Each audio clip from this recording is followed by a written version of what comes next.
Well, it shouldn't be our life goal, because there are times in your life when you're not going to be happy. And then what are you going to do? Your goal is demolished. And there are going to be plenty of times in your life when you're not happy. There might be years. And so it's a shallow boat in a very rough ocean. And it's based upon a misconceptualization. Happiness is something that descends upon you. Everyone knows that. You know, it comes upon you suddenly. And then you should be grateful for it, because there's plenty of suffering. And if you happen to be happy, well, wonderful. Enjoy it. Be grateful for it. And maybe try to meditate on the reasons that it manifested itself, right? Because it can come as a mystery, you know. You don't necessarily know when you're going to be happy. Something surprising happens and delights you. And you can analyze that. You can think, well, I'm doing something right. I'm in the right place right now. I've done something right. Maybe I can hang on to that. Maybe I can learn from that. What you should be pursuing instead is, well, there's two things. You should be pursuing who you could be. That'd be the first thing. It's like, because you're not who you could be, and you know it. You have guilt and shame and regret, and you berate yourself for your lack of discipline and your procrastination and all your bad habits. You know perfectly well that you're not who you could be. And God only knows who you could be. And so that's how you should be that's what you should be striving for. And associated with that, you should be attempting to formulate some conception of the highest good that you can conceive of, that you can articulate. Because why not aim for that? It's like your life is short and it's troublesome.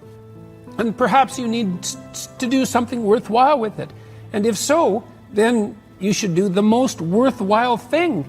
And you should figure out what that is for you. And part of that's definitely going to be to develop your character as much as possible, to dispense with those parts of you that are unworthy.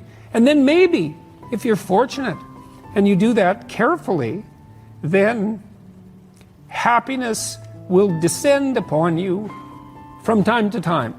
And that's the best you've got. And then also perhaps during sorrowful times, or worse, evil times, the fact that you've strengthened your character and that you're aiming at the highest that you can conceptualize, that'll give you the moral fortitude to endure without becoming corrupted during those times, and to be someone who can be relied upon in a crisis. There's an aim. Well, the mission is the improvement of your character, the constant improvement of your character. And I think a lot of that's done in dialogue with your conscience. It's like your conscience is always telling you, Socrates said this thousands of years ago, your conscience is always telling you what you shouldn't be doing. And one of the things Socrates said was what discriminated him from the run-of-the-mill person, and why perhaps we still know of him so many thousands of years later, was that when his conscience told him not to do something, he didn't do it. He stopped saying the things that he shouldn't have been saying, and he stopped doing the things he shouldn't have been doing. And that's a start, you know. That's a discipline, I would say. That's the ability to follow a certain kind of intrinsic discipline. And maybe that's merely the cessation of evil. That's not exactly the same as the pursuit of positive good. Let's say you haven't got there yet, but that's a start. You clear away the obstacles from your vision by ceasing to engage in those activities you know to be wrong.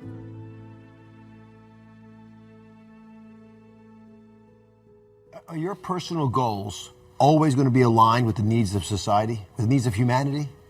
Well, that's a trick. You know, it's optimally the answer is yes. And you can think about it like a musical score. You know how there's levels in a musical score. Each instrument is doing its own thing. Each section is doing its own thing, but it's all united into a single vision. And that's the right. This is another reason why critics of the hierarchical structure are wrong, because the proper way to set up a hierarchy is so that your interests are aligned with those of your family. That's hard. That requires a lot of negotiation. And then you and your family have your interests aligned with those of your local community, right? So that all of those levels are reinforcing each other. And then those are united at the higher level, at the higher political structure. And that's an equilibrated state, to use a phrase from the developmental psychologist Jean Piaget. It's a game that everyone wants to play. And it's working for everyone at the same time. And so it isn't based on oppression or dominance from the top down. And so I think that if you formulate your character properly and you put yourself together, you start also to realize that you're not... Look, if you get married to someone, the idea is that you become one, right? Yeah. And so it isn't just your interest anymore. Or maybe it's that your interest isn't your interest without it also being someone else's interest, right? It's insufficiently formulated. And you need that conflict with that other person to tap you into proper shape. So what you're aiming at is you and the development of your character, but more than that. And then you do the same when you introduce children into that. You expand out that characterological capacity. And then you can continue to expand that. And so optimally, yes, what serves you should be serving at every level. People often have accused me of an individualistic bias in my moral reasoning, that, well, you should get yourself together. It's like Ayn Rand. It's like, no, it's not it. You get yourself together so that you can get your family together, so you can get your community together, so that you can get the world together.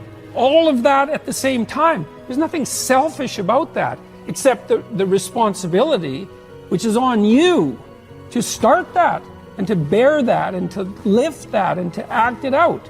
So it has nothing to do with chasing your short-term, impulsive, pleasure-seeking goals.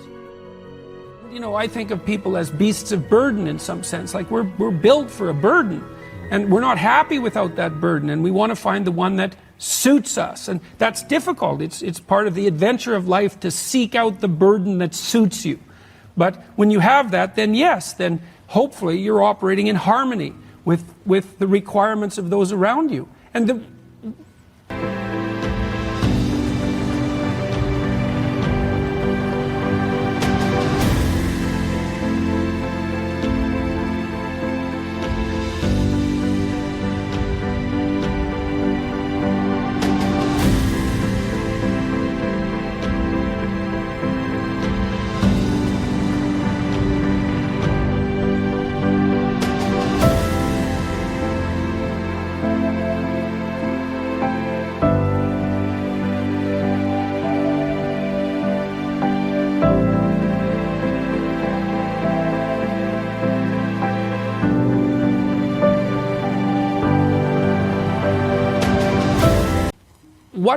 thing to me is that everything else pales in comparison to that.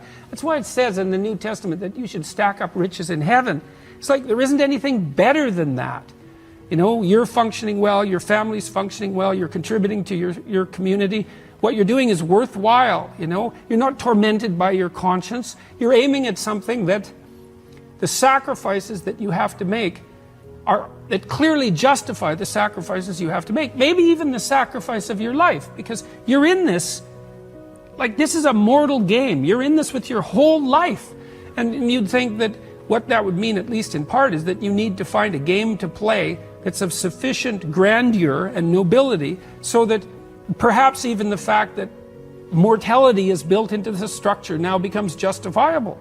I mean, it's a hell of an ambition, but it doesn't seem to me to be something that's impossible. I think you can live your life enough so that it justifies itself despite its limitation. That's the real question. Can you do that?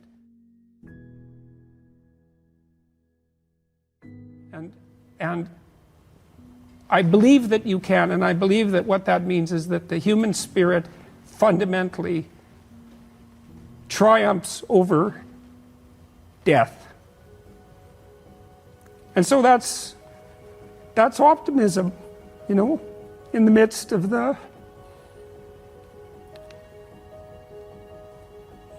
sorrow and the malevolence. We have the capacity, sorry. Don't be sorry. We have the capacity to transcend that. And there isn't anything more optimistic than that. And there's nothing in it that isn't good. Right? It's good for you. It's good for the people you love. It's good for the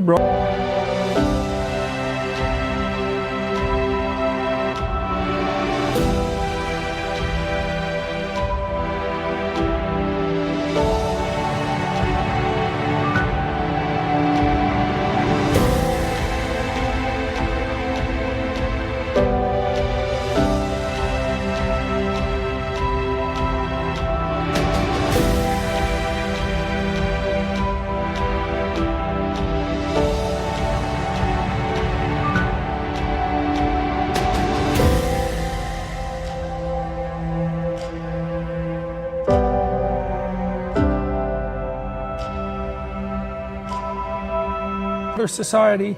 It's like it's good. And that'll take you through your times of travail. There isn't anything else that will. And then maybe on your deathbed you can think,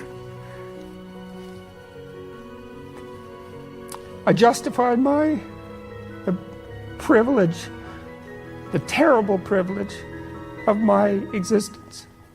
And maybe that's good enough. It's possible that that's good enough. You certainly don't have anything better to do than that, as far as I can tell.